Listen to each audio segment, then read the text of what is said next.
We know that there were major events going on just up the road from where he was at Dwight Merkel Sports Complex, where they evacuated that as well. And you saw some people kind of hustling out of that area, trying to get into their cars and get out. All right, we have Emily Foxmillian. She is live today as well. Emily, my understanding is you were out by the fire where it started in the Airway Heights area. So give us some context, number one, of where you are and what you have seen since that fire began. I know you've been covering it this afternoon.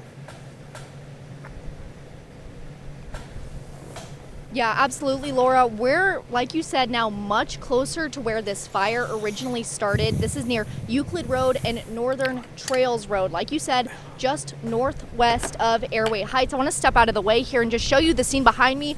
We've had aircrafts flying overhead. There's a helicopter that's about to come into view. You can just see that smoke and this wind. This is a fast moving fire. We know firefighters are throwing everything they have at it. The wind continues to make this a very dynamic situation though. DNR now confirming that the fire has burned more than 1,200 acres. Evacuations do remain in place for people between Newkirk Road to the north, Trails Road to the south, Hayford Road to the west, and Euclid Road to the east. Avista has also shut off power in the area as crews continue to respond. We've seen a massive air response, like I said, this afternoon. Multiple helicopters, small air tankers, and a large air tanker making repeated water and retardant drops over this fire. We also spoke with one couple whose home is inside the evacuation zone.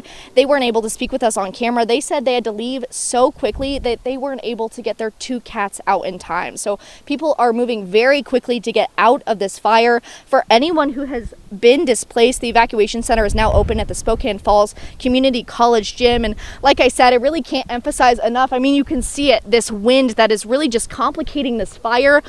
We've had people further down the road, 20 to 30 cars of people who aren't in the evacuation zone, who are so nervous about this wind, just monitoring the situation as closely as they can just further up the road.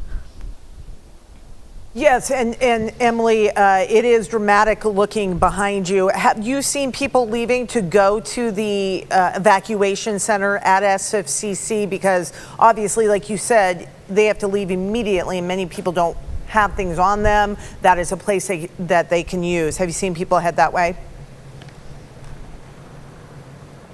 Absolutely. We've seen people. When I first got here just a couple hours ago, we had folks that were just stepping out of their homes. As I got that alert on my phone, they immediately started filling their cars. We know people are heading out of the area. I've seen people headed in that direction of that evacuation center with cars full of belongings. I saw one person's truck just filled to the brim with, it looked like blankets. I saw a cat in a carrier. It's just been really dramatic out here.